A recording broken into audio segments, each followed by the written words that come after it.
Today we're going to be fixing some garage floor cracks with that Roadwear 10-minute mender. What you need is a diamond blade, in this case a 4.5 turbo blade. We sell in the store. You can use the V blade. The turbo blade's a little faster, a little cheaper. I'm just following the crack with the diamond blade, using a vacuum to contain the toxic concrete dust. Diamonds make pretty quick work of any concrete, so in this case it's a couple seconds of grinding. I'm using a corded one because the battery tools aren't very good lately. This is a cold joint between a sump they installed and the old floor. Concrete does not bond to concrete, so in this case I'm going to be cutting a 1-inch deep trench on the cold joint to allow the mender to bond the two together. Diamond blades make pretty quick work, so this cut didn't take long. And then give it a quick vacuum. You can see in the background I've already finished most of the crack repair. I just left this section for the video. Once it's all vacuumed out, we're going to be using Roadwear 10-minute mender and sandblasting sand. So in this case, grab your sand. You're going to want to fill the trench that you've made with the diamonds to make it nice and level with the floor. I like using my hands just to get a nice feel for it.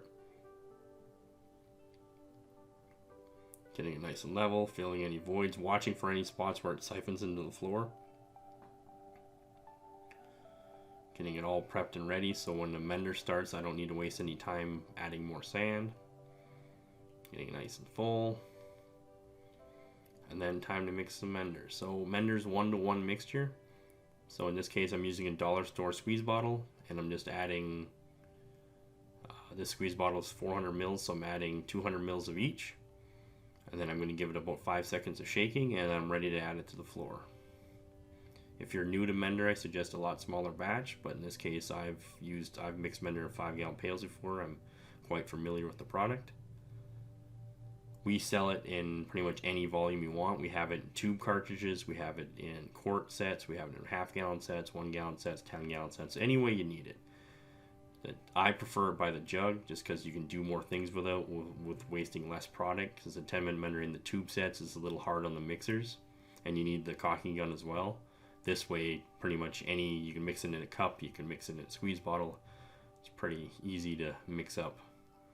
Here I'm adding a nice saturated line on top of all the mender, getting it nice and wet. Mender will run through 6 inches of sand, so this does not clog the crack. It just prevents it from running into the soil and wasting a bunch of mender.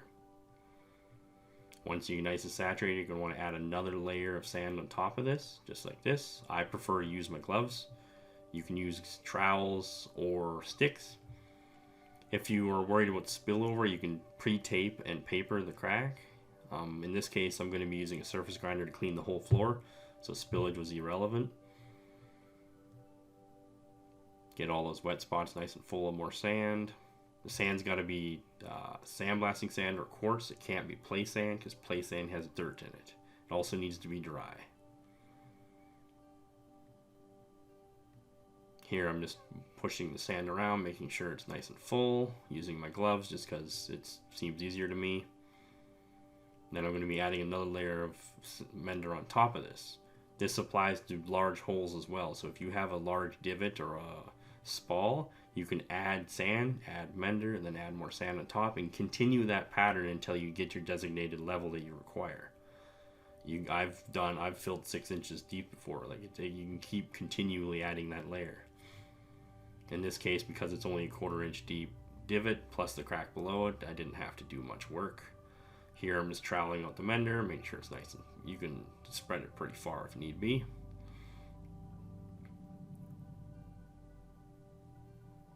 Just patting it in, giving it all a look over. Add a little mender anywhere you need to. You can, after you grind or scrape this off, you can add more if you miss a spot. 10 to 20 minute cure time, and then we'll go on to how to remove it.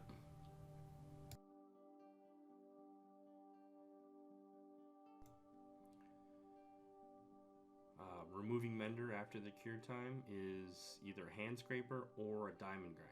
In this case, I'm using a hand scraper for demonstration purposes. It's very labor intensive, but it is doable. removing it. If you don't like the spillover, you can add tape and paper before mendering, but in this case I didn't because I'm surface grinding the whole floor. Hand scraping is an option. We prefer diamond grinding because it does return the concrete to the original color. Here I'm using a 5-inch Makita angle grinder with a special shroud, and the diamond swirly cup is available on the store. You're going to want to grind in a wavy pattern to avoid any divots, because the grinder does not take long to cause another bump. Try not to grind in the same path too many times. In this case, I use the walk behind grinder. I'm just doing this section for the video. If you're looking to purchase 10-minute mender, we sell it in any quantity, and we usually ship same day. If you want to talk to professionals, just email our helpline and we will get back to you. And thanks for watching the video.